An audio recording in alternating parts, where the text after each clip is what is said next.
Hello and welcome to Pale Reflections, a proud member of the Duff Network where we reflect on Wildbow's most dashing work as it releases. I'm Ruben Morehouse. And I'm Elliot Debo. And we are back to talk about Dash to Pieces 11.13 and 11.Z. But before then, a quick reminder, we're in the countdown to our live stream. All packed up to, all paled up beyond the pale. So we thought we'd tell you about another segment that's going to be in it. Yes, so this week's segment is the Pale Game Jam, which is another sequel segment. We did a packed game jam. Wasn't a great success. It's the segment that we did from like midnight to 4 a.m. No, So, no, no, no. It didn't start till 2. I don't think it was oh like god, 2 till 6. yeah, it was the twilight hours segment for sure, and it Yeah, will be again, and that's why we love it because it's a yeah. segment where we kind of lose the plot a little bit, which I think people find fun. I don't know, the kind of sickos that you are. I mean, the embarrassing thing about it is that this is essentially both of our jobs, and we did Yeah, we so did terribly. so terribly, but in fairness, it was from like 2 a.m. till 6 a.m. So what are you Yeah, gonna do? and yeah, we And weren't after we had sober. beat, yeah, exactly. Which is how I work every day. Anyway, it's going to be very, very fun. There'll be last time we did these like tarot card mix-up things where if people donated, they could basically pick punishments for us to do while we were doing the game jam, and those will be making a return. They were absolutely delightful. So Yeah. look forward to that when we do all packed up to all paired up beyond the pale. Yeah. But let's get into Dash to Pieces 11.13, which is from Lucy's perspective. Wait, no, Avery's. Wait, no, Verona's. Well, not in that order, but it's from the perspective of all three Kenneteers. But we I I'm sorry, I love how Wildbow does these like all chapters, but doesn't like doesn't let you telegraph it know. at all. Yep. Like I'm just getting halfway through and I'm like, man, this chapter's moving at a weird pace. And then suddenly just like halfway there it cuts to Verona, I'm like, fuck, again. Got me again. Yeah. Um, so yeah, we start with Lucy though. Lucy is going over her list of curses, trying to decide which ones she is morally okay with using. Yeah, there's a really fun like extra materials vibe to a lot of this. Um like just the part I'm mostly thinking of the part, where she's literally reading from the book on like Yeah, what some of these reading curses about. are. Yeah, exactly. Yeah, it's very fun. Having said that, by even choosing to play this game, and I think this is an interesting theme to carry through this and the next chapter. By even choosing to play the game, Lucy's kind of lost a bit, like morally, right? Because she effectively has to decide which curses she's okay with using, and I feel like even having that question means that she's lost slightly. I mean, she obviously picks the best possible option here as her curse to use, but I don't know. It feels just kind of an exact description of why practitionering is so insidious because any kind of power has to have some pretty horrible downsides. Yeah, I don't know. I both do and don't agree with what you just said. Like I definitely agree or like with the whole slippery slope sort of argument. Like, Mm, but then also I don't like the idea of like throwing out the baby with the bathwater. Like because sure. cursing can be bad and maybe even is mostly bad. That doesn't mean that the good parts aren't worth salvaging. Mm, Um, so yeah, like I don't know. I don't like the idea of just writing something off as bad because it has the potential to be bad. It's more like about figuring out how to do it right, which is something I trust Lucy with. But I mean, yeah, God, I see what you're saying. Like if you want like groups of people to do this, it's so fucking easy to make. I mean, cursing is literally very toxic behavior. So it's like, yeah. um, yeah, God, I don't know where I land on this one. I don't want to write it off, but also that certainly feels like the safe option. Yeah, I mean, obviously, I think she's picked the best option from the ones that we saw, the least like horrible. But it's hard for us to kind of know what the impact of this would be, especially when considering, it's written by curse practitioners. Because we see an example of what happens with a curse, a much weaker curse that Lucy has done in this very chapter, right? When she bumps into Paul. Yeah. Um, and it feels pretty fucked up. And that wasn't even like a curse that had a ritual to it. Like that was clearly Well, that was an accident, yeah, right? essentially. Like Yeah. less power. And it was effectively, well, there were two parts to it, but one of the parts was just kind of, oh, you're a coward. and that was the curse that she stuck him with, and that seemed to have serious impacts. Like even something that feels so innocuous. I don't know. Well, I feel like it ties into the concept of like Lucy's anger, like it because especially the curse with Paul, that was her lashing out, and that was like Mm, her anger being used in a bad way that she didn't agree with later. And so it's like the curse is the same thing. Like cursing isn't the problem; it's like how you use it. mm, Like long term, big scale. I don't know how you fix cursing so people only have to use it in the good way. Like that's which is why I maybe would have to just agree with you to like get rid of the whole practice. But mm, um, I feel like the saving grace for curses for me, like morally speaking, is that idea of like there's an inherent fairness in how they can be bounced back.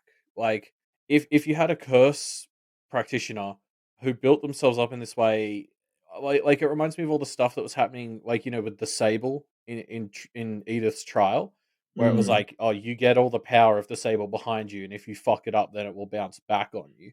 Yeah. Like there's a certain fairness to that, like it taking on this responsibility or this risk for the power, and I feel like that would be the path forward I could see for cursing is like this idea that you are doing stuff like this Sisyphean stone to limit someone and kind of like Weigh it's them essentially down. handcuffing. Yeah, yeah. And then with the idea being that that power will be returned back to you if it was used in bad form. Mm, yeah. Um, yeah, and I guess that's why that's something that's good about these is inherent in any of these types of things. There is the potential for it to be, bounced back, or even we'll see this next chapter. It's pretty easy for Marcy to hand off the stone to an idiot. Like Yeah. it's How inherent. dare you? I mean, obviously that's kind of a flaw too. That Yeah. it is so exploitable in that way to just be like, here, oh, instead I'll just give it to this person who doesn't really know any better, and I'll fuck them over instead. Yeah, I'm certainly picturing in my head something much closer to what was going on with the Sable, where it's this idea of like the bounce back wouldn't just be dependent on them being able to trick you or anything, but it would more be how you used it and whether you did it right. yeah, whether Like, your actions were justified, effectively. yeah. So like if if we put aside the bullshit Marcy is currently pulling, which you can't, but let's pretend we can. Like they are sort of intentionally messing with her, but their motives are good. So it's kind of like that's the sort of thing where it should like that's the judgment sort of thing I'd want to see is like the curse gets bounced back on you if you rush into it or if you go after someone you shouldn't or that sort of thing. Mm, Whereas, but that's almost impossible to set up because someone like Marcy will pull shit like she's about to do, and like they're about to get hurt for the stuff they're doing because they're going after the wrong person. mm, yeah. God, we'll get to that soon enough, I suppose. The other fun part of the start of this chapter to me is even the characters are confused by the crossover between these terms in the book sometimes. Like they're arguing about like what's the difference between ruin and all this stuff, and I'm like, oh, so relatable. Yeah, they do like semantic puzzle solving is very fun. Where they're like, well, I guess Discord is this, so maybe Ruin is like this. Um, like I certainly don't feel like I have a grasp on it, having read that part of the chapter twice. I'd have to go and look it up again, to feel confident knowing which one I'm going for. Especially because it's like often the end result of a lot of these things can be essentially the same. It's more about the exact flavor of how someone would break their leg or something. Mm, It's very it really helps it feel like an entire field. Like that's what I continue to love about every flavor of practice in this story is that it feels like its own entire magic system. mm. Yeah. Well, that's the thing. Like each of these kind of parts or areas of magic of the practice are all so they can go so deep, and I think that's great. Yeah, like you could have like a normal novel sized story on a curse practitioner, on like an augur like Nicolade. Well, there's so many flavors of augury. You could have a whole series on different augurs. Like there's so many individual systems in this one story that could carry entire stories of normal size if they wanted to. It's crazy. Mm. Yeah. Yeah. Um, so yeah, Lucy takes some of Avery's favorite things, her rope and her pet possum, and then goes off for a walk to collect stuff for her cursing. And while out, she bumps into Paul. I didn't. Is this the first time we've seen Lucy take the black rope? Yeah, I think so. Yeah, I feel like it's leaning into her new role a bit. Mm. Her role But as yeah, Avery. back to Paul because that's Yeah, the that's the meat of this section for sure. yeah, I love how the Paul stuff is like worked up to though, because like Lucy essentially we know she's heading out to try and make herself cry. And she starts on this like what feels like a "we failed you" tour to try and make herself sad. Like she's going to all the like Hungry Choir's victims places. And you Mm. start to like be like, oh, is this gonna make her cry? And then you see Paul and it just hit me like a train. I was like, oh no, she's going way harder than just the Hungry Choir victims. Yeah, what a good moment. What a wonderful, wonderful moment this is. And it's like a really kind of quietly sad scene. Like Lucy encounters him and ends up forgiving him, which is a very interesting act of growth for her. But like also the fact that it ties into curses, it's like such a perfect Yeah. reintroduction, and such a great way for Lucy to kind of grapple with the concept of curses and what it means, and the moral responsibility and use of her power. It's just all this cool. It's very cool stuff. Yeah, well, because I think we brought it up last week. The idea that like as soon as Lucy and cursing came up, we were like, huh, that didn't go so well with Paul. Like, Yeah, and she yeah. hasn't thought about that in a while. Like, how's that going to tie in? And I completely underestimated how literally, How literally it would tie in. Yeah. yeah, Lucy would tie it in as well. Like, she goes out and seeks this. She basically admits it to herself later. Like, she was looking to run into Paul. Mm, Um, yeah, yeah, God, there's so much to talk about here. Like, I love. I feel like she taps into this aspect of forgiveness that, like, anyone who listens to "We've Got Ward" has probably heard talked about to death. Like Matt and Scott used to bring it up all the time. This idea that like she's not forgiving Paul for Paul's sake because he mm, hasn't really gotten any better. It's like it's so much more for her. Like she's the one moving on, not like Paul got better. She's getting to a place where she can leave it behind. mm. Yeah, totally. Yeah, and it's interesting. Like it's her. She's having this conversation with Paul, and she's kind of like accepting that she can't necessarily make him better or make that situation make sense completely, right? And it's almost like that's what she's letting go. She's letting go of this Yeah. like niggling doubt in her head that is, yeah, weighing her down in the sense of like, this is one of the things she sees as like a big had a big impact in her life, and she's letting go of the fact that she can always make things right or make things just and fair. God, Yeah. it just is great. It's such a great moment.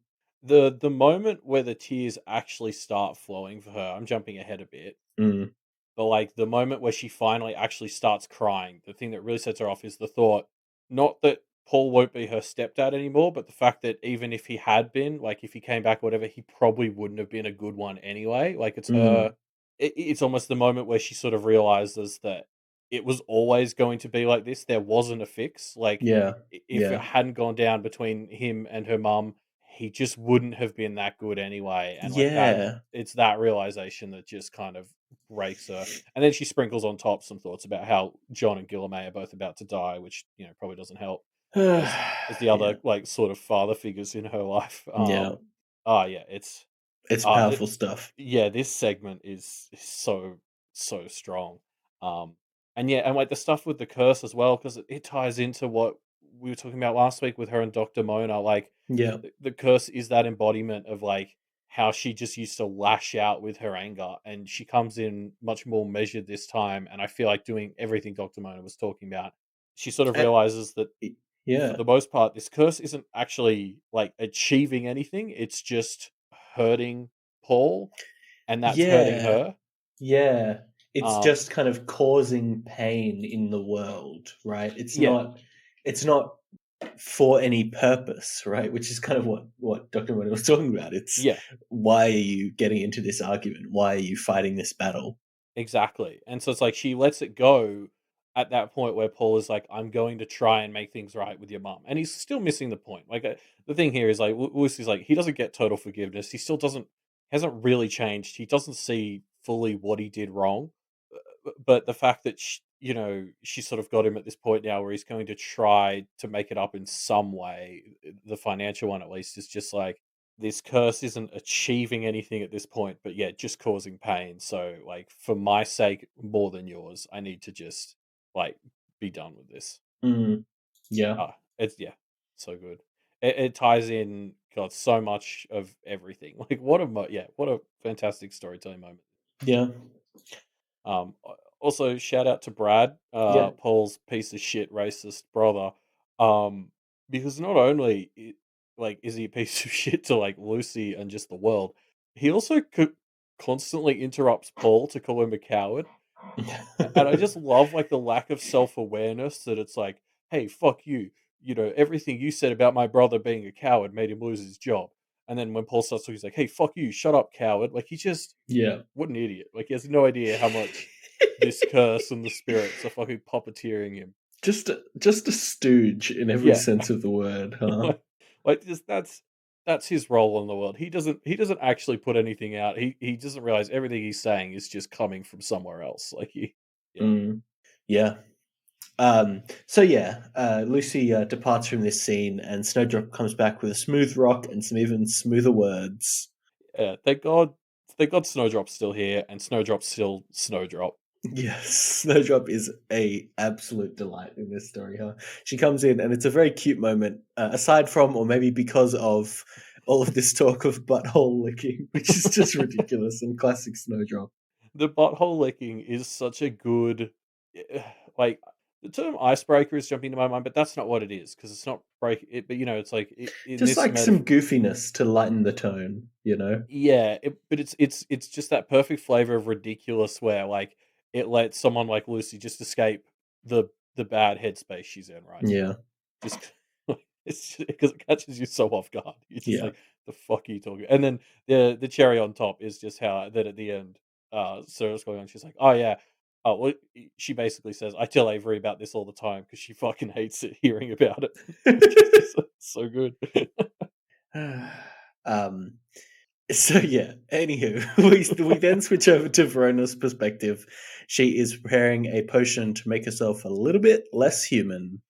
Oh, yep, dreams really do come true, Yeah. Verona. You got there in the end. You got the Congrats.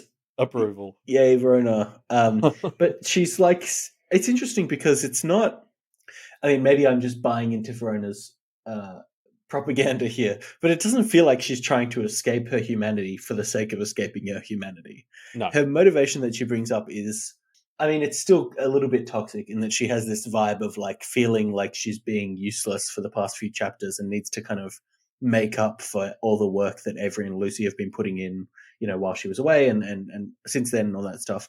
And I guess it kind of is leading her to really like dive in with both feet, I suppose, which is a little bit worrying, but could be worse, I guess.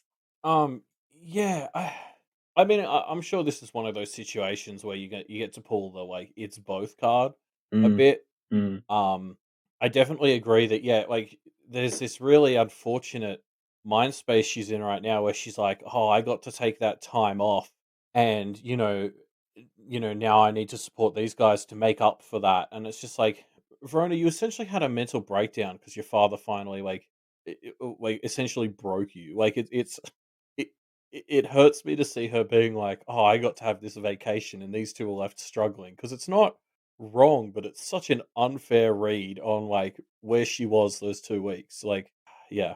mm. Yeah, it's rough for Verona. I feel like she's just. I mean, I don't know. I think her headspace has been steadily improving over the course of the story. So this is just a transitional phase to her being perfectly mentally healthy. Hopefully.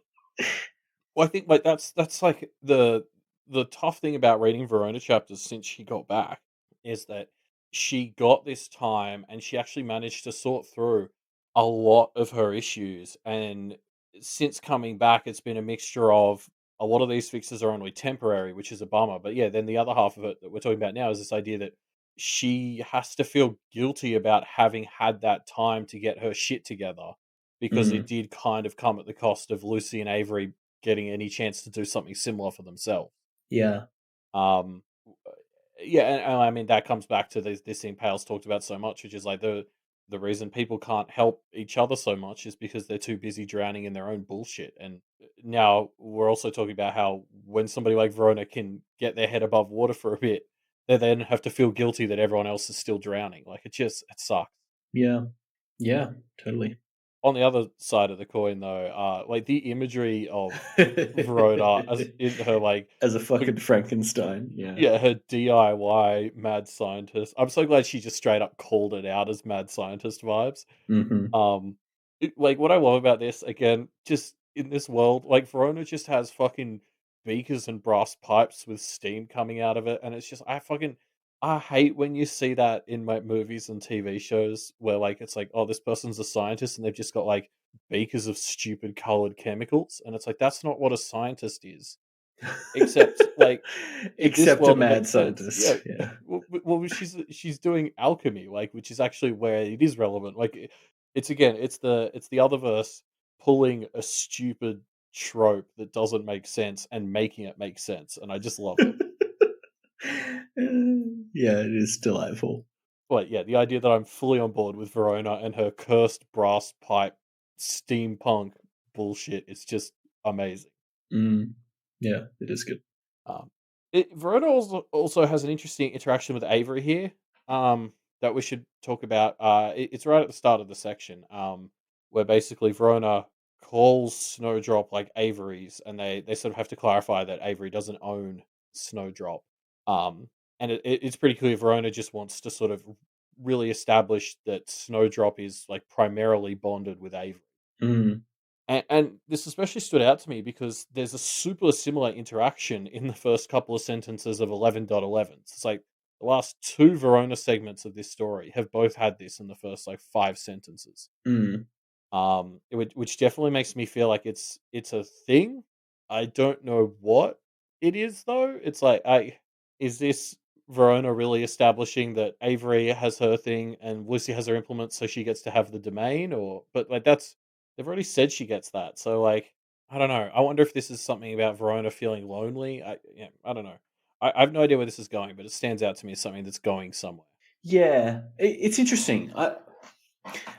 Because Avery is clearly trying to like reaffirm that Snowdrop isn't her familiar, but like a part of their team, which I think is good. But you know, Avery was the one who did the ritual with Snowdrop, so there's obviously going to be always a stronger connection between them, right? Yeah, oh, to be fair, I think Avery's primary concern is making sure that it doesn't sound like she owns Owns Snowdrop, Snowdrop, yes, which is like absolutely a good clarification for Avery to continue making. yeah, But yeah, like Verona's right in the point that she's actually trying to make, which is Snowdrop is primarily bonded to Avery. Like mm, she might be part of the team, but like her and Avery are much more tightly coupled than yes, Snowdrop and the other two. Which like I mean, you could say the same thing about Verona and Lucy and like with Avery and Snowdrop as the third and fourth wheel. So like, yeah, I don't know. I don't know why Verona keeps bringing this up. It just feels like Verona keeps wanting to clarify that Snowdrop is closer to Avery than her and Lucy, and I don't know why she keeps feeling like this is a point she has to make. yeah. I, I would say that it's probably just her being a bit of a like, um, a rules lawyer, or like she's very into the practice, and so she wants to make sure, even though she probably conceptually understands that Snowdrop isn't owned by Avery, she knows that they've done the ritual and she hasn't done the ritual, so there's probably a bit of that. Yeah, maybe it's her looking out for Avery. Like she's trying to help Avery acknowledge that Avery has a very strong, permanent relationship in her life that isn't going anywhere. Yeah, Because God knows Avery will let herself forget that if she can.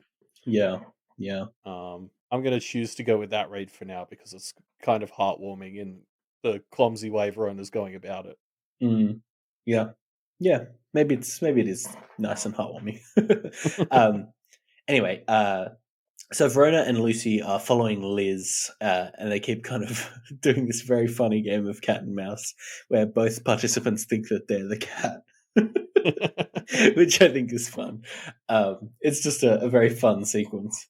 Yeah, it's a really nice twist on the, like, chasing a shapeshifter trope, Yeah, because they have like, an eye in the sky, quite literally, I think, yeah. um, telling them exactly who she's shapeshifting into, so they're never more than half a step behind. Yeah, it's almost like an inversion of the scene we got when with Bridge. That was what his Yes, name was, yeah. right? Because this time they have Nicolette just being like, "Nope, they're trying to do this, cut them off. Nope, now they're trying this, cut them off." It's like I kind of feel bad for Liz because she's trying to pull all her tricks out of the bag and just nothing works. It must be so frustrating. Um, yeah. Although, like, on the other hand, it simultaneously just shows how formidable she actually is. Like, I can see how this Oh is the yeah, person who wiped out 2 crews of witch hunters now, because like, they learned she's essentially able to replicate their tools and abilities. yeah, which is So pretty they're like, wild. yeah, like, more so than the Maricica stuff, which is gonna end up being a nightmare for them. This is the conflict where it actually kind of mattered that they didn't bring their best stuff with them, because Mm, it gave Liz less tools to work with. Like, again, just another example. Liz could be a really interesting villain for a whole story because she's someone who literally reflects what you bring back at you. Like, that's really cool. Um, and like, it's almost a shame that we only get to see it for this one chapter. yeah, definitely. I mean, yeah, it's a bummer that we don't get to see Liz doing this for our practitioner protagonists instead of against them, I suppose. Yeah.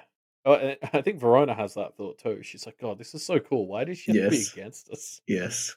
Um, I mean, I'm still curious. Like, I hope we still get the chance to interview Liz. I suppose she'll come up in this trial, probably. Well, she almost certainly will after they fail to pin anything on Maricica, or in air quotes, Yeah. Maricica.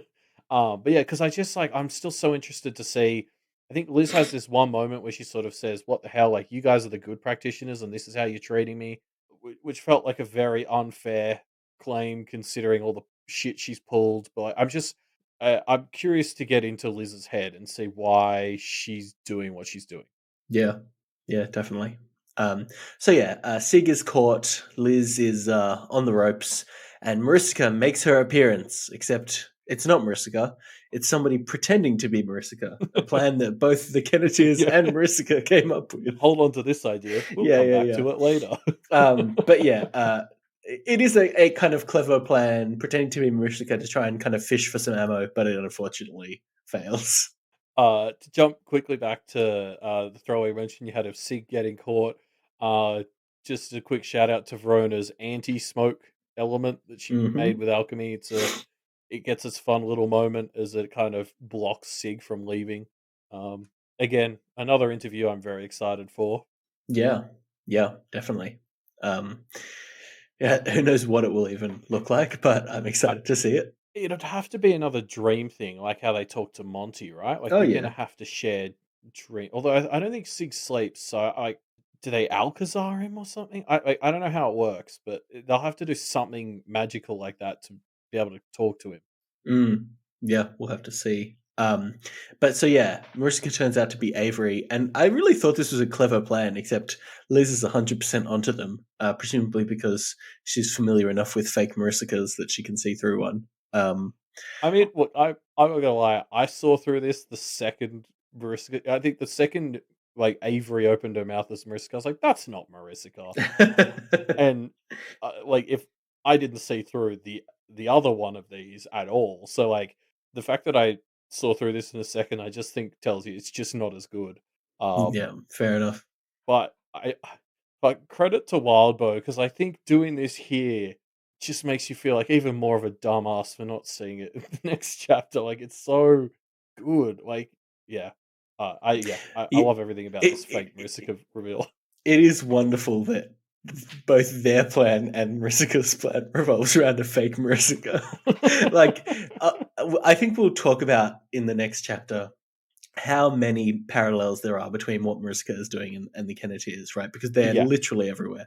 But I think this is just a great one to lead us into that concept. Yeah, because yeah, like this is something I didn't notice until my second read, but yeah, just one of them impersonating Marissa. I was like, oh, for fuck's sake! Like Yeah, it's like Wildbow's, Wildbow slapping Wildbow's, you over the head with it. Like, yeah, well, it's just rude. It's pretty funny. But so yeah, we then jump back into Avery's head and we see kind of the continuation of this fight.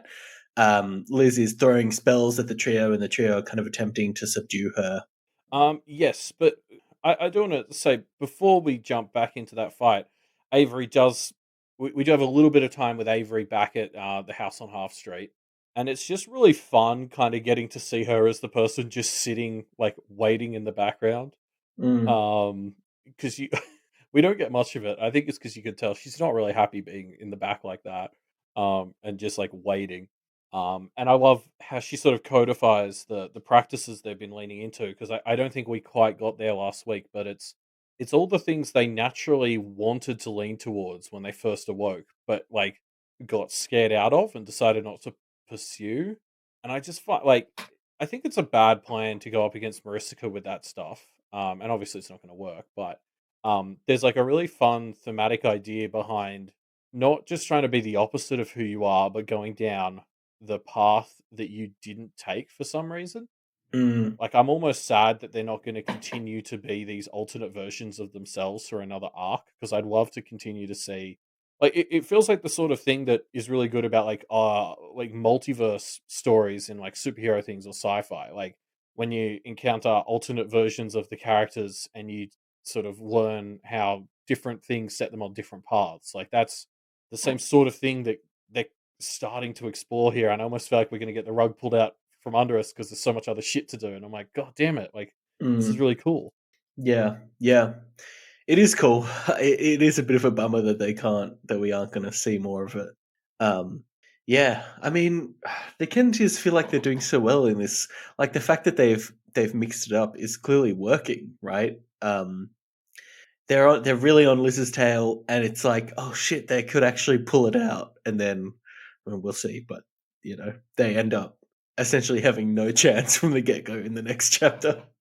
Yeah, and I mean, like that's what's so great about this is I think like with the Edith thing, they felt so unprepared. They'd spent all this time waiting, and then it kind of went so well Mm, that they came into this one, and like we've spent probably the majority of this arc planning for this confrontation. Like this mm, has been the longest arc in the story now by a good like 20%. And most of it has been dedicated to leading up for this. And it's just like they've put so much effort in. They've done so much preparation. It feels like the victory should be so earned. And just the second Marisica shows up, you just immediately get the vibe of they're fucked. Like they're just like, they're so this is nothing. They yeah, put all this effort in and they've they've achieved nothing. yeah. Yeah, it is worrying, isn't it? But yeah, so Mariska shows up, throwing out words about how she's actually innocent and Miss and Rook are the dangerous ones, and yeah, the game is on. I think it's interesting. Like, I mean, obviously, we'll dive into this mostly next chapter, right? But um, she she lumps in Miss and Rook. She says Miss and Rook are the dangerous ones, and this continues into the next chapter. But it's something that I didn't notice on my first read is like this means she knows Rook is working with Miss and the Kenneteers, which we didn't know that she knew, right? Like this is new information to us that she's aware of this. Makes you wonder how long she's been aware of this.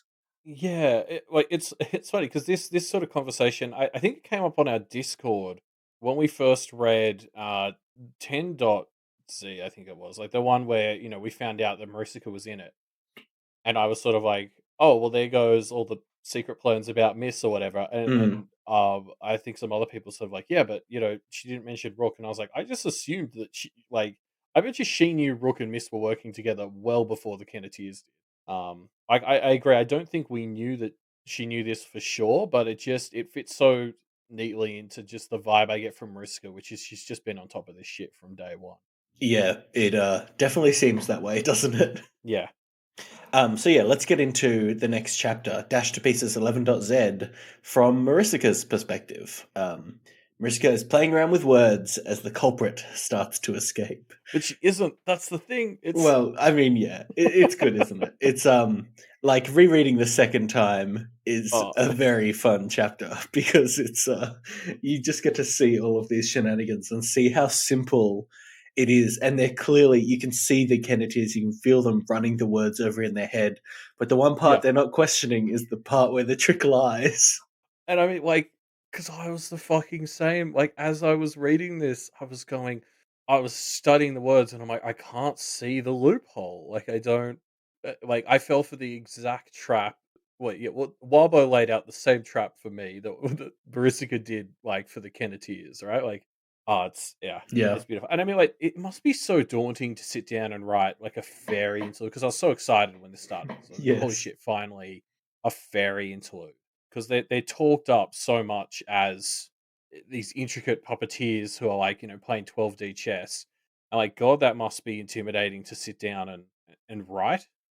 Yeah. Well, maybe I'm jumping ahead a bit here, but I think the thing that I found really interesting that I took from this is it's so delicate.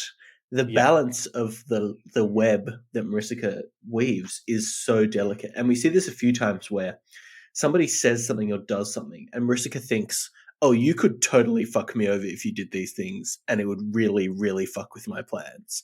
It doesn't happen because Maricica is obviously talented at what she does enough to kind of manipulate the web. But you can see that there actually are quite simple ways to shut her down if you just stumble upon the right ways, which yeah, mainly is just by not allowing her to pull her shenanigans on you, e.g., being very goblin.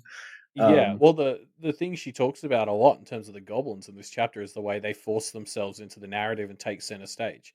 Like mm, that's the thing that kind of fucks with these webs because yeah, like as you talked about, fairy aren't fucking path to victory yes. uh like parahumans or anything. They're weaving a web and they're basically just constantly playing the odds and setting up contingencies as well. Like that's Mm, something we see Maricica specifically do a lot. Um so yeah, yeah, you're right. There's just this underlying sense of like she's constantly thinking of the ways people could break her shit and she's just thinking about like why they're not going to or what she can do even if they do. Like mm. it's not about having the perfect plan, it's about playing the odds and having contingencies. Yeah, yeah, but it's just interesting to me that like th- the line between everything going exactly according to plan and everything going horribly wrong is actually very, very thin for Marisica. Yeah. I And thought that I was, suppose that yeah, tracks with what we've heard about her being like a young fairy, kind of inexperienced with humans. Like yeah, this is seemingly one of her first extended stays out of her court of birth. So she's learning a lot still. yeah, Um, but yeah, yeah, like again, I feel like just the idea of writing a fairy interlude must be so daunting, and I'm just surprised at how much it stacked up with my expectation of how like convoluted and sneaky and tricky a fairy would be.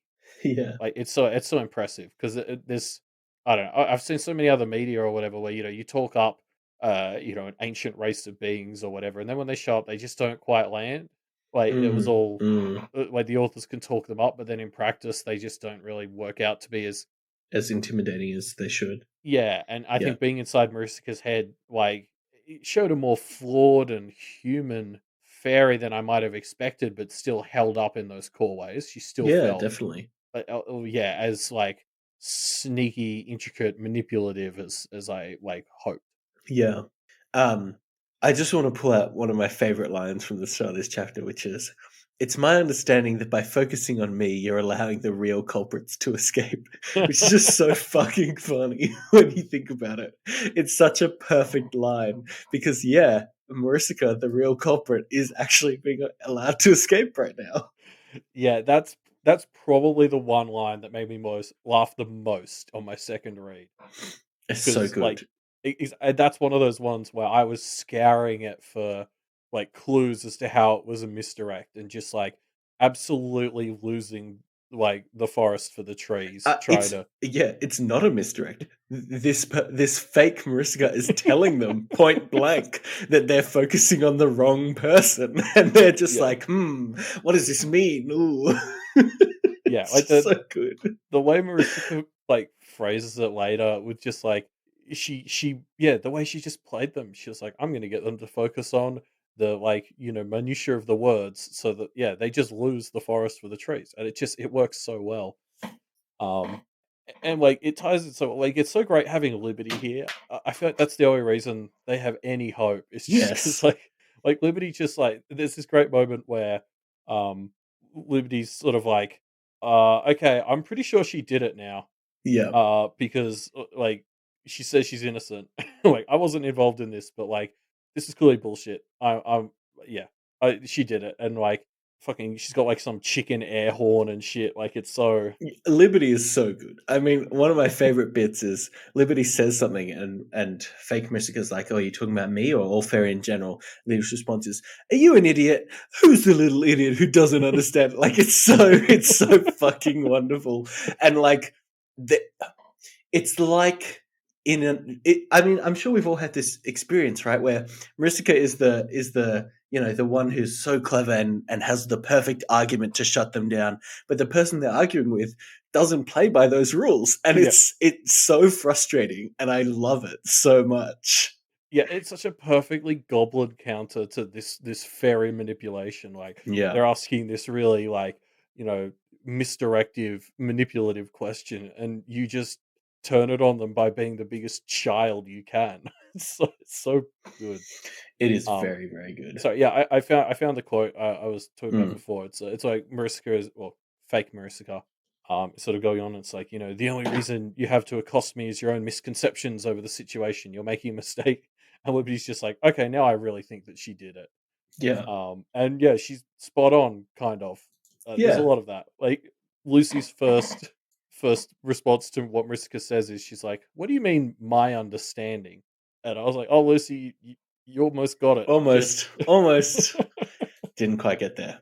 yeah, Um So yeah, I mean, again, worth noting, like this is an interlude from Maricica's perspective, but there's like because of the trick that is revealed later, it sits a little strange because there's like weird parts where she's referring to herself and that she's referring to like her wings and her face and all this stuff that just doesn't quite sit correctly until you realize what's going on. And it's like, again, just like Wabo setting it up so perfectly.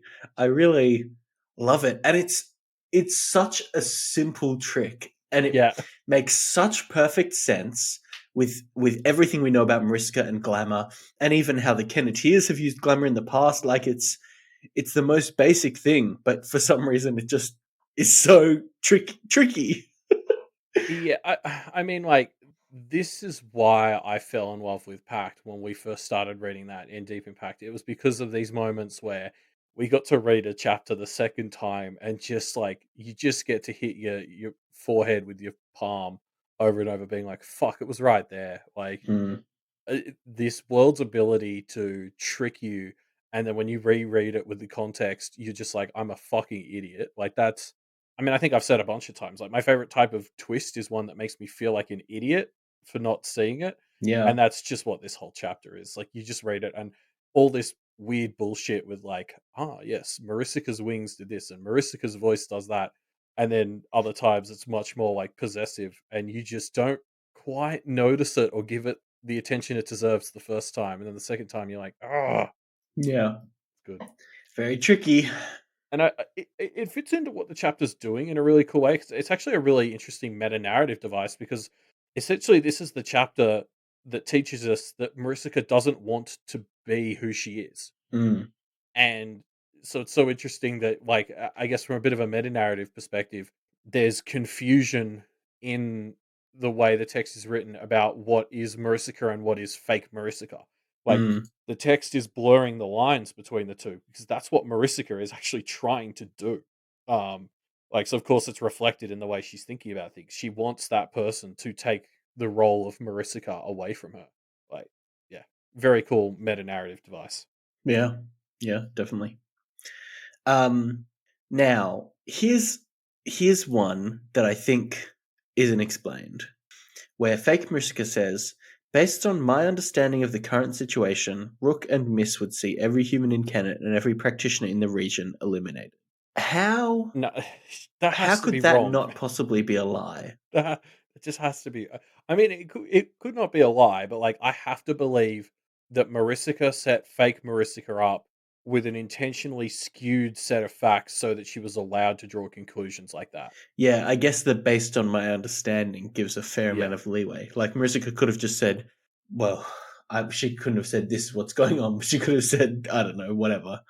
Well, Like she you, if she's just said something like they're trying to undermine the Seal of Solomon in Kennet yeah, and remove practitioners from the equation, yeah, and then like fake Maricica would have like knowingly been allowed to go from that to, oh, that must mean they want humans gone and all the practitioners eliminated, which is sort of a fair interpretation of removing the Seal of Solomon. yeah. Okay, fair enough. Um, so like I have to believe that it's the two of them pulling bullshit like that, just because I will not accept that Rook and Miss are that evil. Like Yeah, it sounds pretty ridiculous, they doesn't it? obviously want some sort of societal overhaul, Yeah, but like I'd like to think that especially Miss isn't willing to see all the innocents sacrificed to achieve it.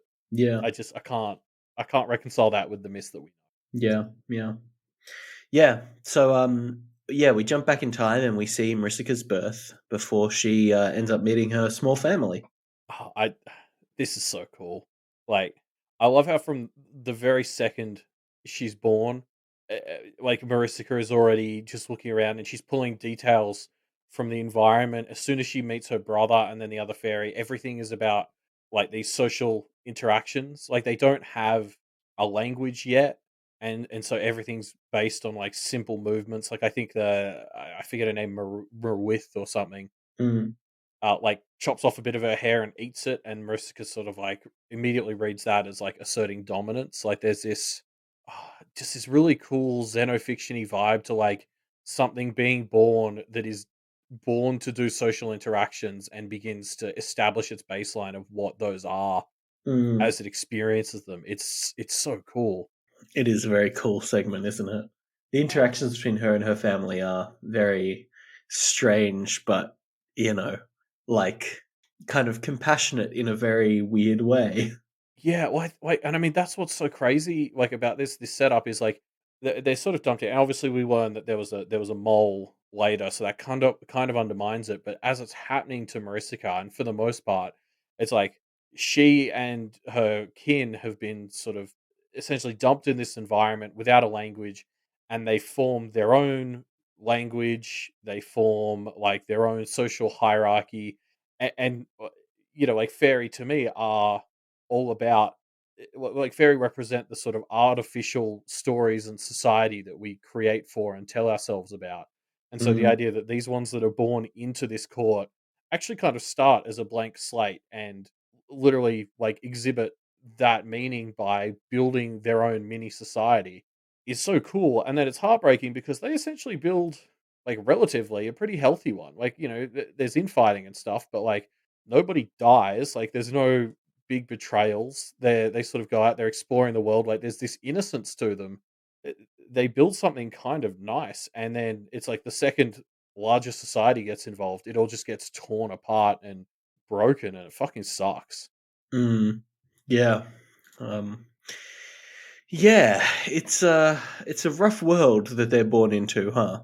Yeah, and like that's what makes that moment where Maricica basically reveals that the reason she is always essentially naked is actually like a callback to her mourning the beauty of the world that she was actually born into Mm, before she discovered the rest of it. Like mm, it, because you know, I think my read on her being naked all the time was just so it would upset people like Avery. mm-hmm.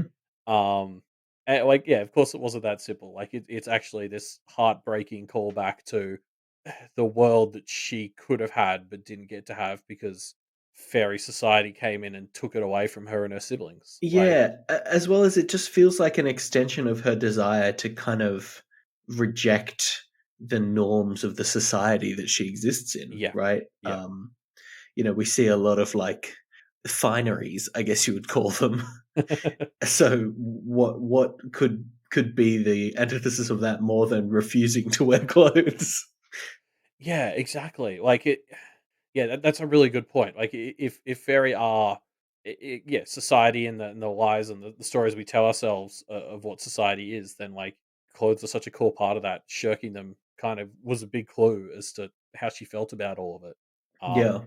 I mean, the comparison we have to bring up in this is just like to Toad Swallow in 10.e.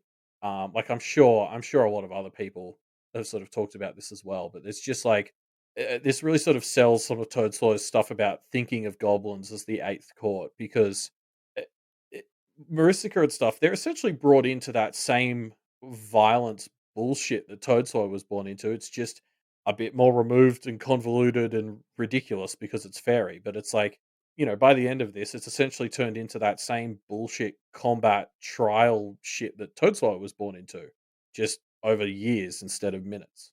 Mm, yeah, yeah, um, yeah. I guess I mean we're going to be talking about Maricica and her the horror of the system she was born into over the rest of this chapter, I suppose. So we should Yeah. keep it moving. Um, the fairy family is faced with a test in the Fey Parade, um, and it continues to be horrible. Yeah, because if I'm sticking with this interpretation of fairy representing constructed society, like the parade so perfectly captures the uh, like artificial horribleness of what the fairy let their society be. Like it's slaves carrying this platform that has all this stupid shit on it. There's like a literal dance where you get punished for not understanding how it works, even though you weren't taught it. Like, what a great metaphor for how society can look from the outside. Um, like it's such a perfect introduction from this tranquil, nice kind of society that these young budding fairy built for themselves, and then we just immediately see this chaotic, awful, like cruel society that the main fairy have built that has survived, and they're now going to be forced into. Mm, yeah, they're literally going to be disfigured to fit within this box, right? Like very literally molded. Yeah, some more than others. Mm. Yeah, I think it's a bit of a meme in the Wahabo community of like, oh, we have a villain who we hate until we get their interlude, and then we love them or whatever. And I don't think that's what happens here. Like, I don't like Maricica, but clearly what she is experiencing and the thing that she decides to do as a result is a slightly more selfish version of what our protagonists want to do and what the characters we respect want to do, right? Which is break the confines of this system and not have labels define so strictly the role that these characters need to play in this kind Yeah, of societies. And yes, it's Maricica's doing it for herself, right? And she doesn't seem to be wanting to change the system, but more escape it by herself, which is yeah, obviously a more selfish interpretation. But it's not one that we can necessarily hold against her. Like, I don't know.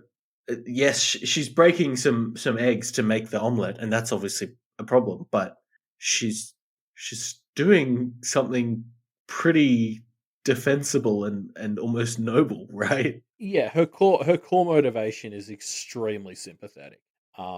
I guess yeah. To your sort of first point, like I feel like yeah that the way that stuff gets memed in the Wildbow community about making us love the villains kind of undersells what Wildbow's actually doing, which is just painting them as people like that, and that's what happens with Marissa here. It doesn't make you think, oh, she's secretly a good person.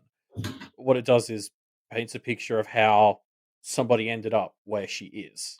Mm, And it makes you, yeah, like, yeah, not think she's good, but like sympathize with her. And yeah, as you said, like I'm reminded of Toad Swallow, obviously, but like also Miss, like the Oni. Like so much of this story has just been people and others who are getting put in boxes, and they're like, I don't want to be in this box.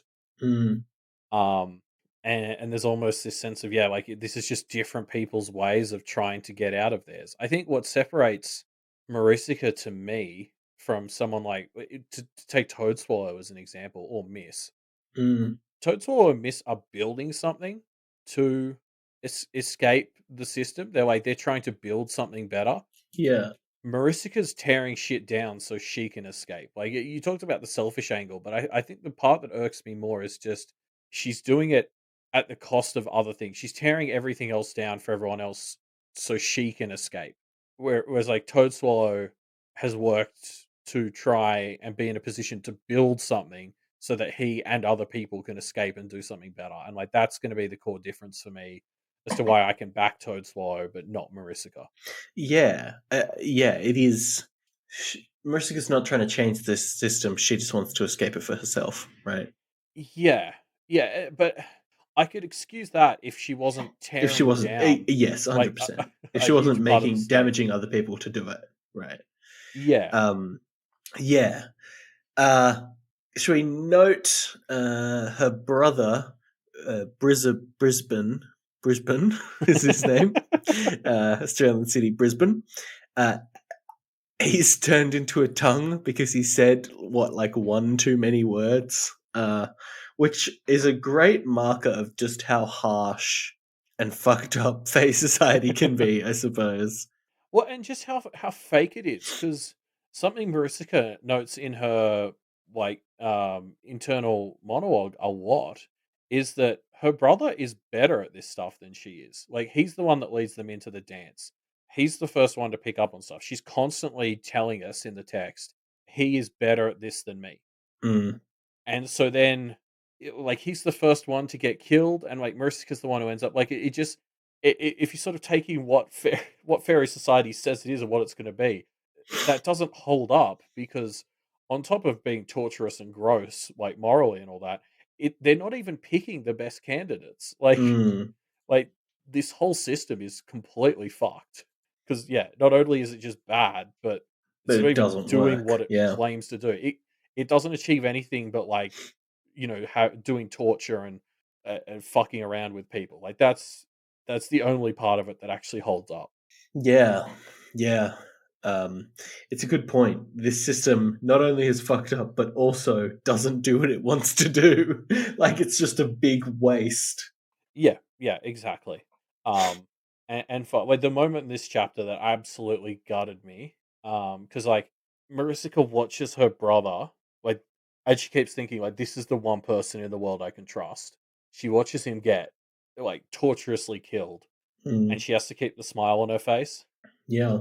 And there's just that moment where like the tongue is laying there after being dropped and stepped on by other people, and she just sort of thinks her Brisbane, her brother, the smile she'd worn up into the stage didn't falter, even as a significant part of her went very quiet inside her breast. Mm, Like, fuck, that line got me. Like, it just highlights how bullshit everything about the Fae is. Like, she just is smiling through, dying inside. mm, yeah. Yeah. Um, so we see Maricica rise from succeed at her test, and she earns her way to the human world and her chance at escape. Yes, and I love the like time skip that goes on here. Like this way that we very quickly cut from like the results of a series of tests and like the thing that really stands out to you as you're going is each one's getting significantly longer and like that raises the stakes and the danger. Mm, Like you can totally see how this would be a little montage in like a film of like Marissa coming back, like wearing different clothes and being a bit bigger every time she saw the consort. Like, yeah, great. It's just sort of a great little moment to really sell how she's grown over a long period of time. yeah. Yeah. Yeah, and it's fun to see, right? Like you're right, seeing how she's grown, but also kind of just like I don't know. Maybe you didn't have this picture, but we've heard so much about her being like a young, inexperienced Fae from Gilliman stuff, right? But Yeah. like, it, I almost get soft, like chosen one vibes from her in this. Like, her story could be the story of a protagonist, right? Yeah, Like yeah, yeah. Maricica could be the protagonist of a story, and she is clearly the protagonist of her own story. And I think it's just kind of interesting to point out, like, there's no she's clearly very, very good at what she does. And we haven't seen a lot of Maricica in action. In fact, seemingly intentionally, she's stayed out of conflicts a lot in the town.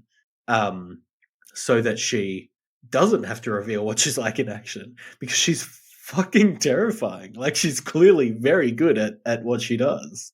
Yeah, I definitely get, yeah, those protagonisty chosen one vibes because like it's the dynamic that is set up here is that essentially none of the naturally born fairy of this court make it this far. And I think that makes sense because Yeah. the Darkfall court is the court of like change and subversion. So of course, like the last thing it wants is people born into it because they're not the ones who are going to change it. They're the ones who are born of what it is now. They Mm, want external people to come in and like flip it over. mm, Um, and of course, the ironic thing being is that they've born this woman who's probably going to do more to fuck with their system than they could have hoped for. mm, Um, but yeah, no, you're right. Like this idea of like she beat this system, like she rose through it the hard way, is just incredibly talented and gifted. It really sells that part where she fucking hates it. She wants to bring it down. Like it, I love how those two thoughts connect. It's like she's really good at this. She's the natural. She's the chosen one, and she wants to see it all burn. yeah. She doesn't want it for herself. Well, I mean, she's an agent of change, right? Well, she Exactly. could be an agent of change, but instead she's an agent of escape, I guess. Yeah.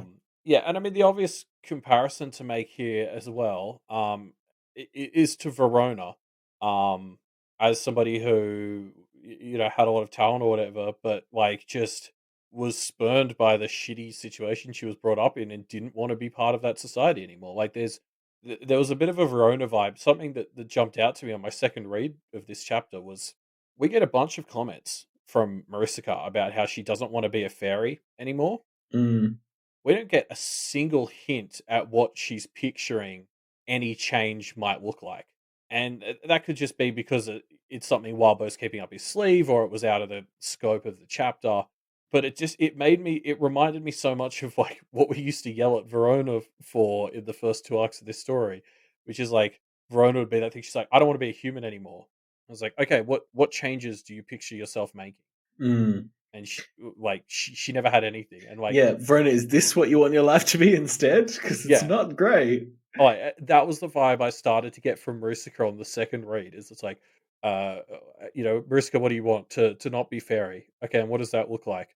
Not a fairy. Like, she, she she doesn't exhibit any idea of knowing what she wants to be. She just knows she doesn't want to be what she is. Mm, And like that's gonna be the big recall for me. Like she's tearing this whole system down, and if we find out that like in amongst all this, she doesn't fully know what she wants to be, she just knows she doesn't want to be what she is. Like that's gonna sit even worse with me. Like fucking know what you're trying to do before you do this shit. mm. Yeah. Or at least have some clearer thoughts on what you're actually trying to change. Yeah, and there's absolutely just room for that. Just wasn't something Wildbow brought up in this chapter, and she does have that image. But as long as we don't know that she does or doesn't, I'm just gonna like yell at her the same way I did at Verona because like that's a huge part of the justification to me for doing this stuff. I'm still not okay with all the shit that's gone down, but um, if you're gonna try and defend yourself, you've got to at least know what you were trying to do. I mean, again, we're back at Doctor Mona and Lucy again. Like you've got to know what you're trying to achieve for something Mm, good to come out of your actions. yeah. Yeah. Um. So yeah, yeah. Yeah. It's interesting. I don't know. Like, I guess the end state of how I feel about Mariska at the end of this is she has some really cool ideas, but she just decides to apply them in a selfish, villainous way instead of, you know, working with the Kenneteers. I guess. Like, could you see a version of this where she goes to Miss and the Kenneteers and says, "Hey, I fucking hate being a fairy, but I know if I try and change the wild hunt, whatever that is going to come after me. What can we? Is there anything we can do to for me to make Kennet a refuge for me? Like, I don't know, Yeah, possibly, right? yeah. Imagine if she wasn't trying to fuck up Kennet. It might have actually been able to help her. It especially because, like I guess in her defense, she had that moment where her brother died, and Yeah, she was like, "There goes essentially the only person I can truly trust." yeah. So she has kind of understandably valid trust Trust issues. issues. Yeah. But then on the other hand, like the thing another thing that kind of irks me about her whole plan is like, what is more fairy than this convoluted kill a giant dog and set this whole place into chaos so I can stop being a fairy plan? Like, it's such a she's unintentionally leaning into the trappings of the fairy so much to carry out this plan. And maybe that's an unfair criticism, but like you're right. Like she's going it alone. She's not cooperating, and like pale.txt would be cooperation is good. Mm, Um, so yeah, like it's just frustrating. yeah, yeah. But yeah, so we jump back or forward, I guess, to the impromptu trial. The fight continues, and Avery pulls a battle transformation. Well, she has a battle transformation pulled on her. Yeah, true. Probably more Well, accurate, she but says it, right? no, I think it's Liberty who says it. Wait, that's Avery's response is like, "No, I don't want this." holy shit. Okay, maybe I misread that section. Anyway, battle transformations happen, and they're wonderful. Yeah, yeah. Exactly. It's more proof that like Liberty was the right person to bring Oh in for yeah, this because this is the sort of chaos that would be very helpful if they had even a remote chance of winning, which they don't. But like this would be helping if they did. And it's also just proof that Liberty is just the best, and she is the fifth Kenneteer, and I will not be taking further questions. yeah, definitely. She's great. It's a great moment. But yeah, so the Maricica's trick is revealed. Maricica is distinct from her wings and her face, and she has just been hidden as a small autumn fairy this entire Sorry, time. fairy with a Y. Fairy, yes. Um, she starts to get away before our hero Peckersnot attacks. My boy. Yeah, no, I mean, this is a super fun reveal. Like, I guess we've already gone over this, but just the way Maricica had them fucking chasing the nuances of the words, and the way Wildbow had us doing that, just because, yeah, like it was such a great misdirect. I totally lost the forest for the trees, exactly like Maricica wanted. It's yeah, what a great reveal. Made me feel like an idiot. 10 out of 10. Would do it Yeah, again. it's Probably will. wonderful. Um, and then, of course, the beautiful moment where, just as it seems like is getting away with it, we almost get a moment where Peckersnot and Cherry Pop save the day, and it would have been so good. Oh my god! I understand why Wabo didn't want to commit to it. He probably had the idea and thought, "Well, this would be great. I'll have to at least almost have it happen Yeah, no, I agree. It would be just a little too convenient if it actually if it happened. actually worked." Yeah, But being teased with it is all that I needed. I think because you're right, like just the vibe of those two being the ones who stop Marisica is just so fucking good. And like, yeah, they yeah, seriously hamper her. Uh, like it's such a great case for why like this massive goblins is such a great counter to a fairy because she just can't keep track of all the stupid bullshit. Like who would expect this exactly.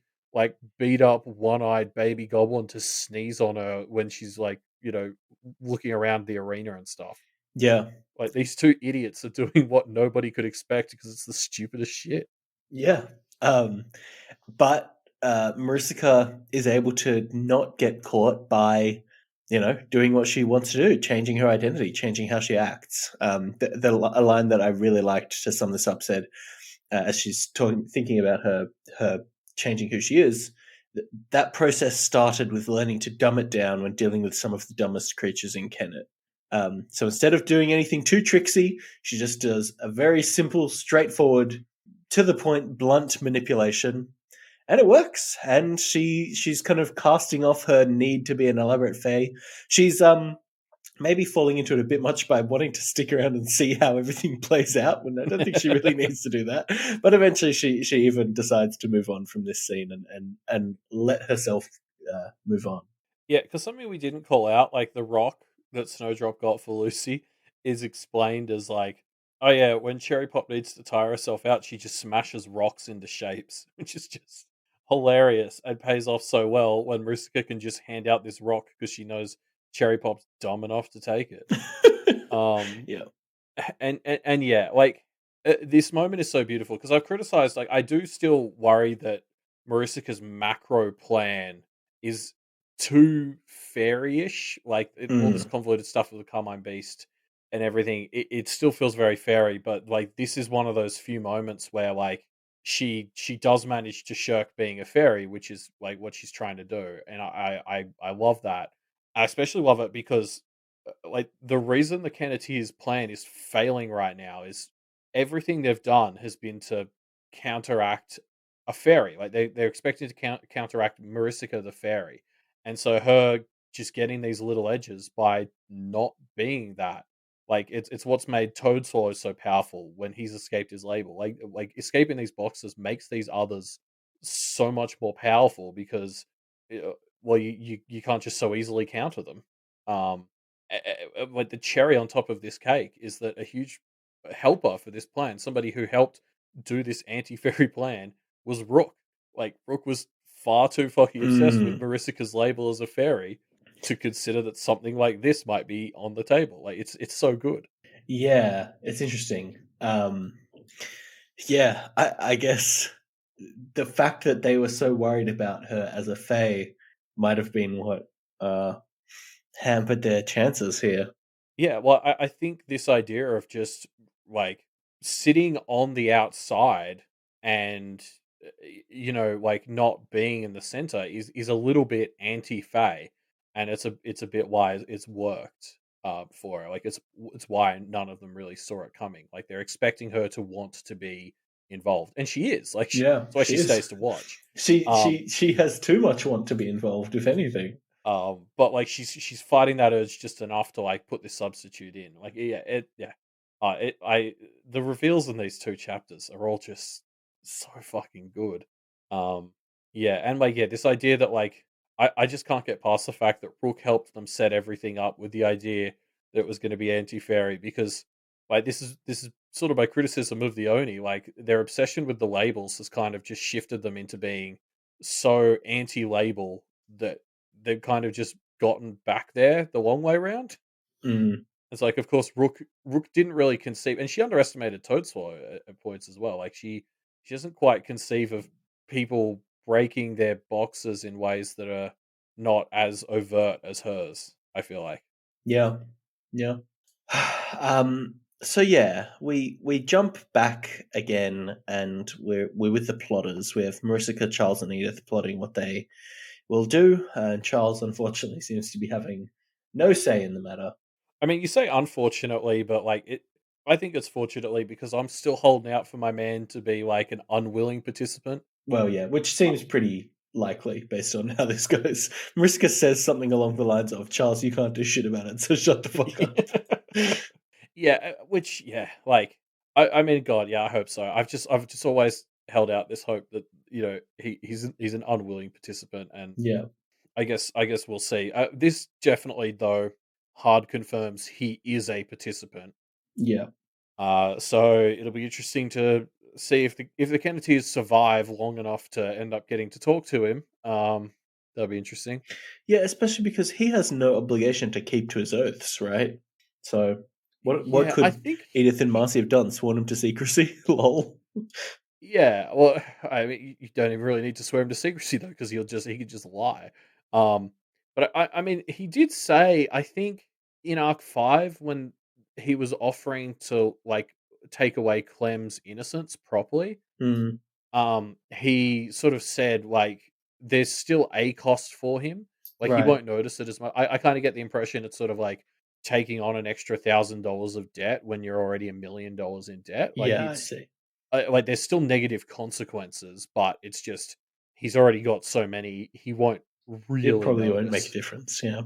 Um, Hell, maybe the Kenneteers. I mean, depending on how this trial goes for them, the Kenneteers might have a lot to talk about with him in a couple of chapters if they're Mm, struggling to deal with the fact they don't really have their powers anymore. yeah, we'll Uh, have to see. like that sort of worst case, maybe not quite being forsworn, but like essentially having all their rights taken away from them as Kennett's practitioners certainly feels like it's in Yeah. the cards. Yeah, definitely. Before we get to that, though, I want to pull out this other note, which is as Marcy is kind of propositioning Edith and Charles, she says this line: "I wish to turn what seems to be a failure in the making into a resounding victory." which implies that at the very least, Edith and Charles were doing this before Maricica got involved, right? They're up Yeah. to something. Or potentially there's another conspirator? Um, I definitely just read it as her joining later. In fact, I wouldn't even be surprised if this was after the creation of the Hungry Choir. Mm. That she joined. I yeah, I don't know where the other conspirator would come into it. Wait, what makes you think that? Well, just that it seems weird to me that Edith and Charles are the only two people plotting something before Mariska was involved. Like, based on what we saw of Edith, it seemed like her whole reason for doing stuff was because she was promised things by Maricica, right? But this implies that Charles and Edith were doing something first, and it doesn't seem to me like they would have done that without someone else also calling some kind of shots. Ah, God, yeah, I need to go back and reread some of the Edith stuff. I don't know. I could see Edith and Charles wanting to start something and letting it get a bit away from them, and then Mariska came in and fucking, you know, Like, drove the co-opted bus it. off a cliff. Yeah. Um, Yeah, but what would they have yeah, been up to then? maybe just like God, it could have started as on. I was gonna say it could have started as innocently as just building the Hungry Choir to keep Kennett safe. Mm, But I think we did learn when the Hungry Choir was interviewed in Arc 3 that killing the Carmine Beast was programmed into it from the start. So, yeah, God, maybe Charles is like an actual conspirator just because it still feels like there's a missing chunk of that motivation. And he slits into that spot so easily mm, as somebody who has a very good MO for wanting to fuck over the Carmine Beast. mm. Yeah, yeah. I don't know. Um, so yeah, coming back to the present, the Kenneteers are starting a trial against, in air quotes, Maricica, but it obviously seems doomed to fail, and real Maricica decides to leave with the contest in motion. Shit.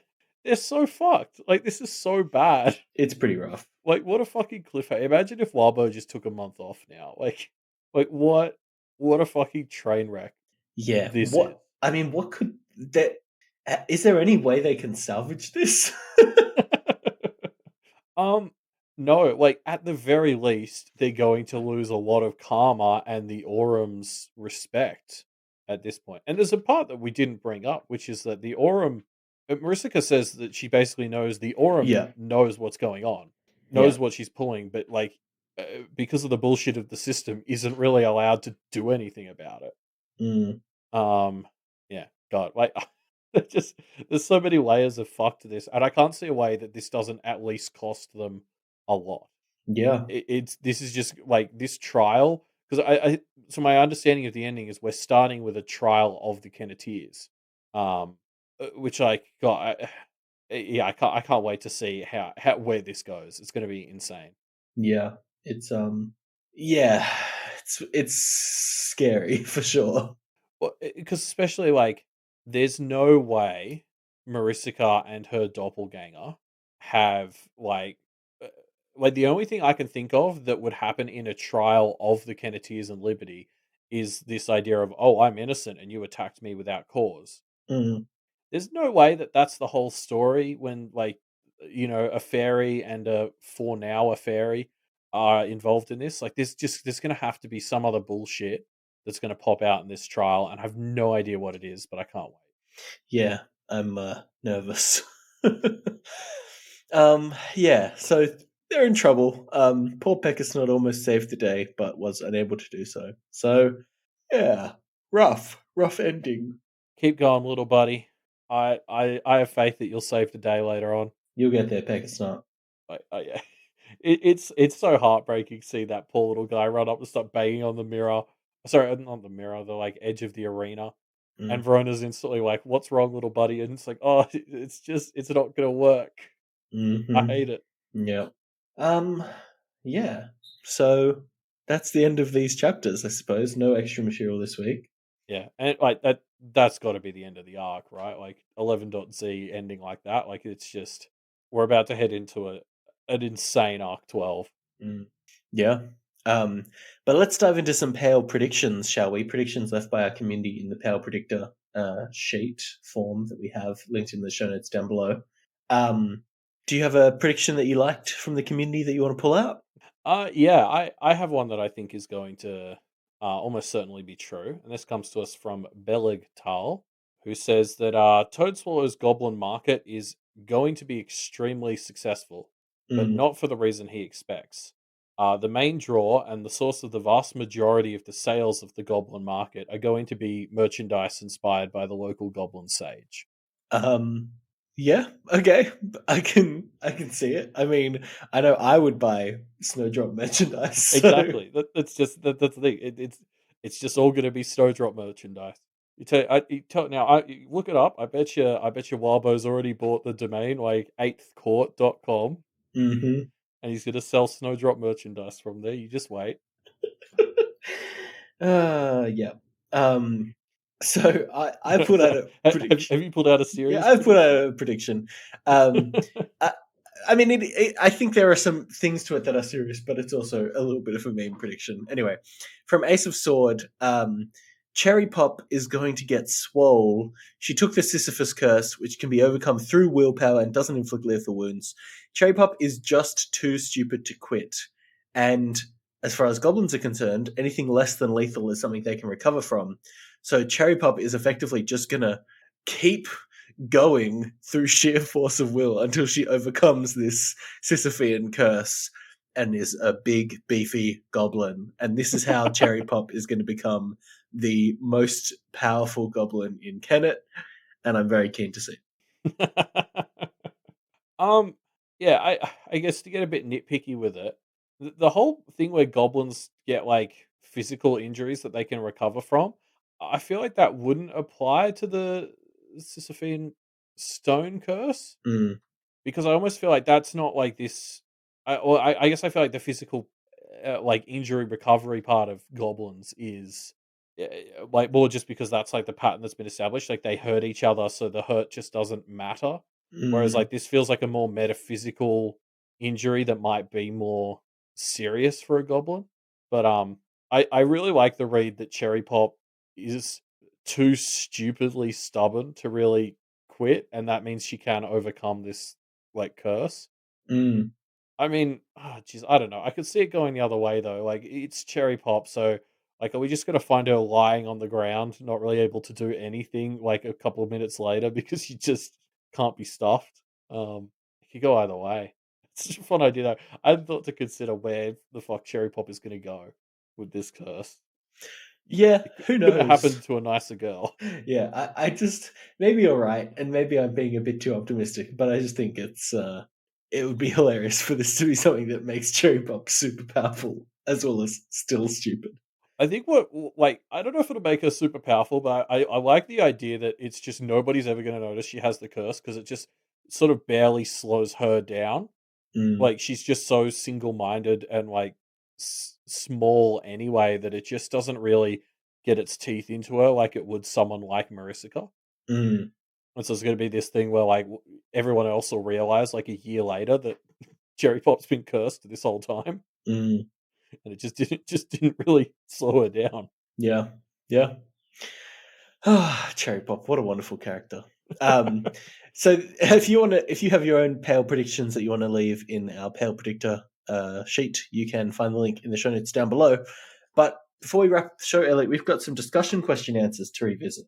That's right. It's been 2 weeks since we asked everyone. Now that we've seen both Nettie and KT, what do you think one of the offspring of your city spirit would be like? And I have to Yeah. say, not many people who answered this question read that part about the one offspring because we got a lot of very good and very thorough answers. True. Yes. I found this is a really interesting discussion question. I think often, obviously, we always advise people to go and read these answers rather than just our kind of summaries of them. But especially for this one, because I feel like the joy of the answers to this question is kind of getting these pictures of people's towns or cities. Like, this is a very interesting lens through which to learn about a city or town that you don't know about. And we'll kind of talk about some of them a bit, but a lot of them are you really will get the most out of if you just go and read them yourselves because they're really fun. Well, yeah, and especially the nature of like discussion question answers in this podcast is we have to just obliterate the detail out of Yes. them, and that's Yes. that's what like more so than most discussion questions, those details really matter to the answers for this one. Yeah, exactly. It's all about the details, effectively, the finer kind Yeah. of nuances that characterize these cities and towns. I think it's also interesting that I think a lot of people focused on like the negative or stressful parts of their cities or towns, and I mean that's I get the impulse because that's probably what I would focus on a lot as well. But like I didn't see a lot of answers that had very positive characteristics, and I wonder if there's an element to this of like a divide between rural and urban places to live, where like more rural or smaller towns feel more run down, like more full of character, but also obviously have a lot more overt problems, whereas cities maybe have less overt problems, but also have less of that character. Still some, but it's kind of like the Yeah. edges are dulled on it, I suppose. Well, and it's harder to capture the vibe of like a big city. Like, we'll get to one answer that that talks about Sydney, Yes, but that answer definitely ran into the problem where like Sydney is so big, so sprawling, like the concept of thinking of it as one entity doesn't exactly. actually quite hold up if you're there.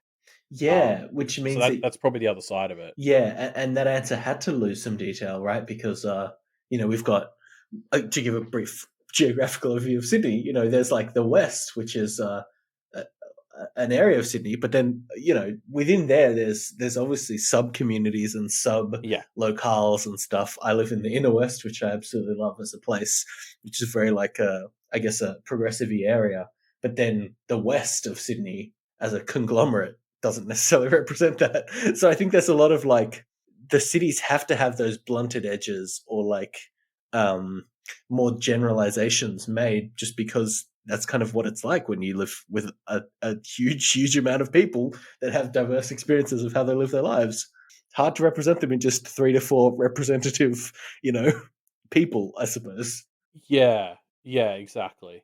Um, also to your point on like things being much more negative, I think you're probably right. I think that's just how people think. Like I don't know, I like my answer for my town would absolutely be negative, but that probably is unfair because there are really nice aspects to where I Yeah. live. It's just human nature to focus on the parts that annoy you, like and like grass is always greener.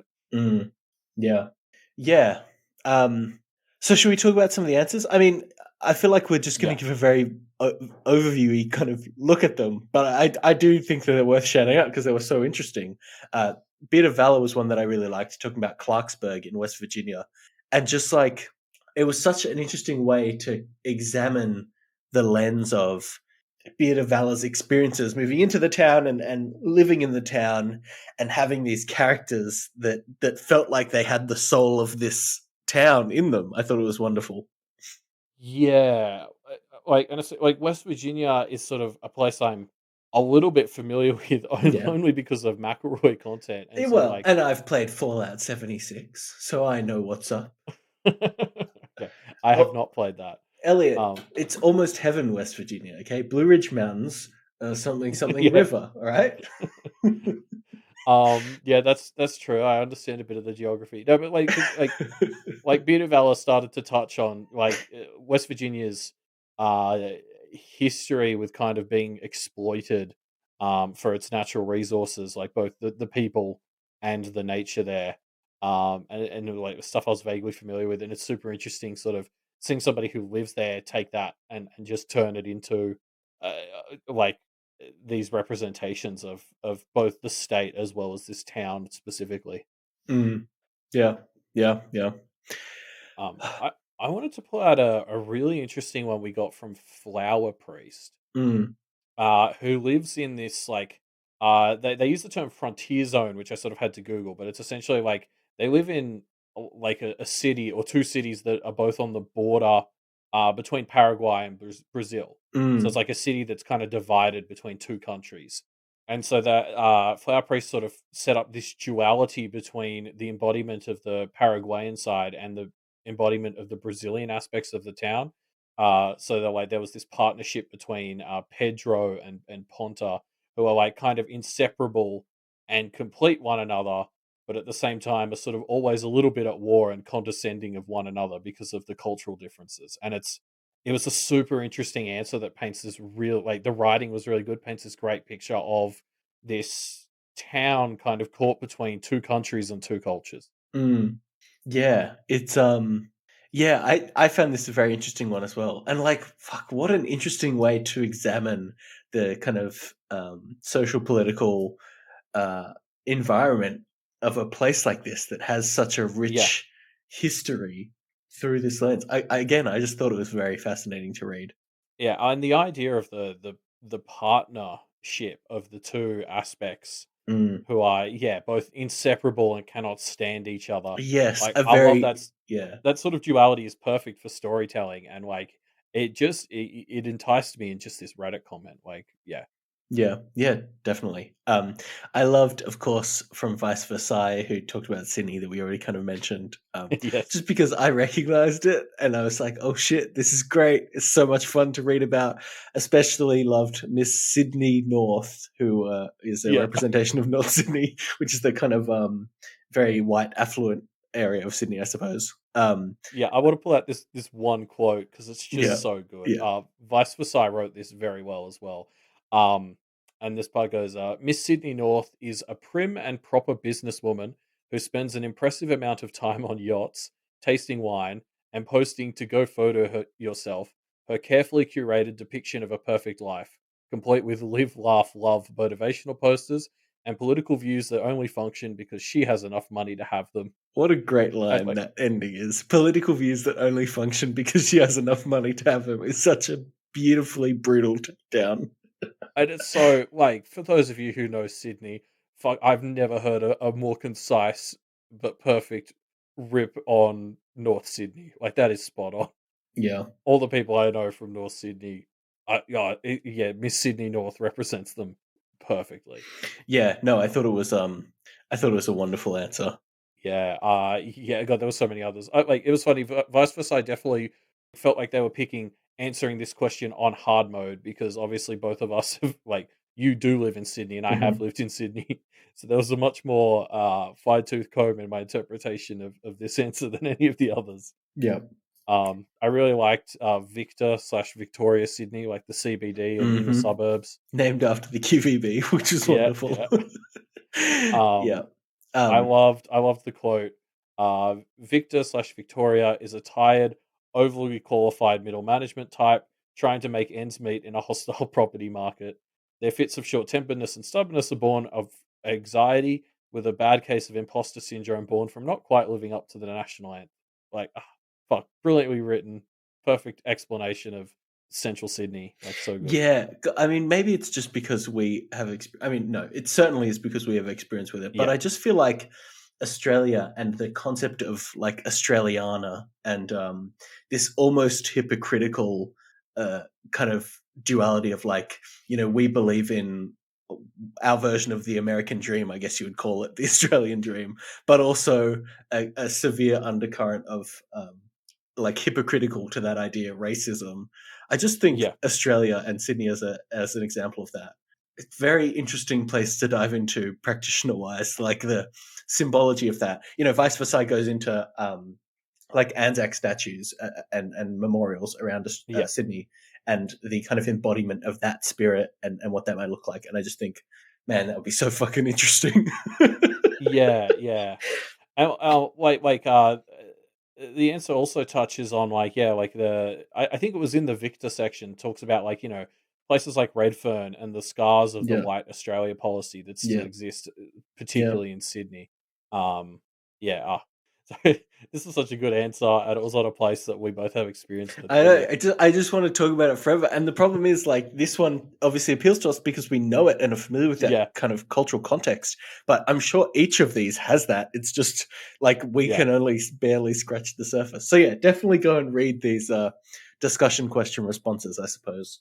Yeah. A quick shout out to Sengachi as Mm, well, who was another university town. I feel like so many of the answers to this revolved around university towns. I yeah. guess because they've got such distinct, different flavors. Like, living in one myself, it's absolutely the difference between when uni is on and when it isn't is Mm. huge. Yeah, Um, seasonal cycles of that, and I think it came up in another one. Oh, which one was it? There was another one that talked. uh, That was like in a. Tisawat did Oxford. Is that the one you're thinking of? I can't remember, but like seasonal. The vibes of towns that have such strong seasonal presences, like Kennet, I suppose, I think is Yeah. also very interesting. Well, so Singachi like went on. So they were talking about Tucson, Arizona, and they didn't just mention that it was a university town, but they talked about like it's also a place full of retirement communities apparently. And the other big one was there are lots of like affluent people who have winter houses Oh there. yes, that's right. This was the one I was thinking of. And so like there's a whole population that I guess in a way similar to Kennet, uh, there's a population that just comes for the winter.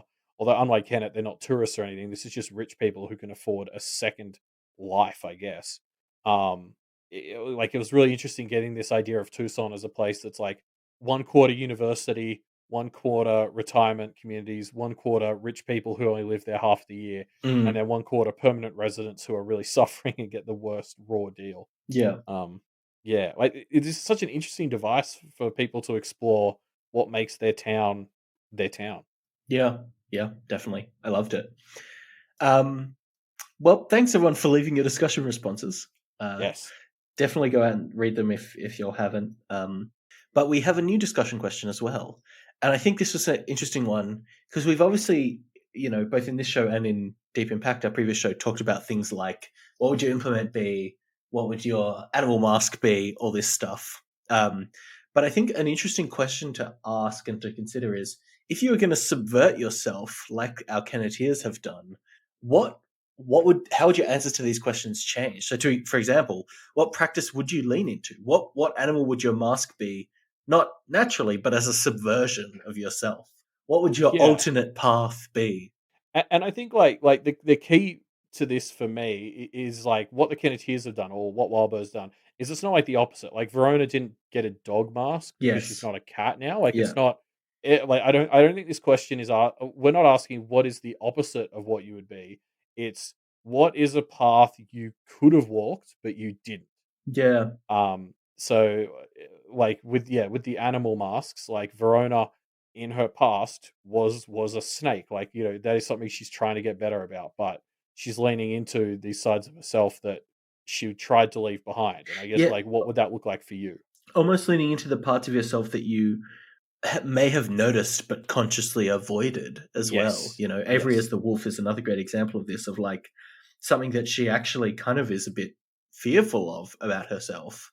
Yeah. Um, Yeah. What is the path you deliberately chose not to take? Yeah, yeah. Um, I think that'll be a very interesting discussion question. So I look forward to everyone's answers. You can leave your answers to that discussion question in the discussion thread, which will be linked again in the show notes down below. Yes. Don't forget, we are on Twitter. That's where you can see, you know, announcements about the episode, Mhm. great tweets from Yep, Wildbow's family. yep. Um, Oh, that was so good. Oh my god. If you haven't seen that, definitely go to our Twitter and check it out because it's wonderful. yeah, Wildbow's brother tweeted just the cutest thing ever. Yeah. Um, yeah, so check it out. Yes. While you're on the socials, why not check out the Duff Media website, duffmedia.com, where you can see all of the other great shows on the Duff Media network, including a new contest that is being run, Do the King Thing, a crossover between Do the Right Thing and Kingslingers, writing Stephen King inspired horror short stories.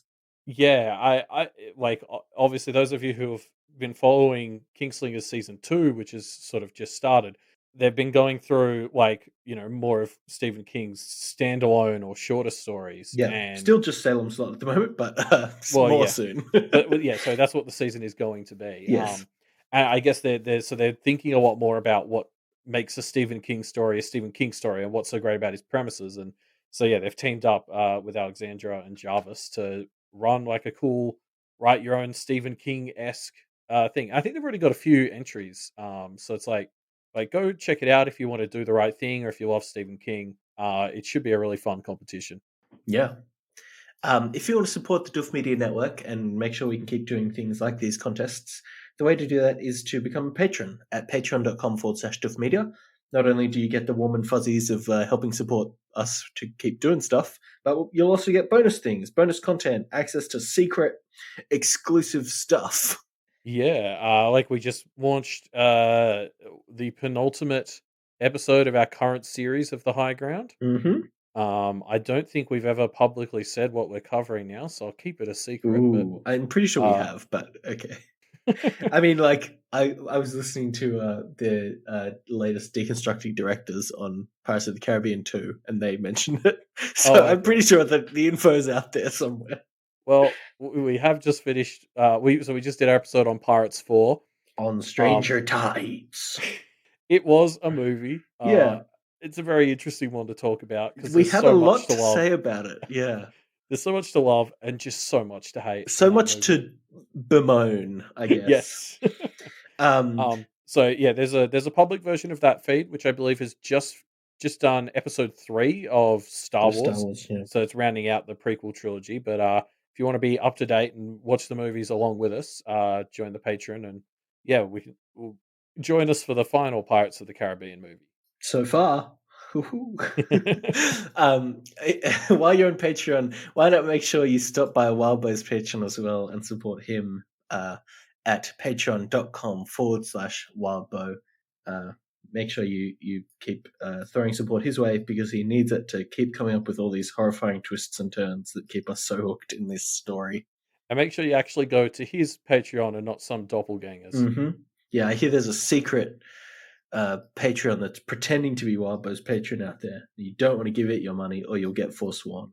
Exactly. Cool. So with that, we'll see you all next week. Bye. Presumably for our reflecting on Arc 11 episode. Yeah, wow. Unless things go really wild. What could possibly come after that was still an It's Arc the 11? cherry pop interlude that we've all been waiting for. I won't say no. See ya. Bye.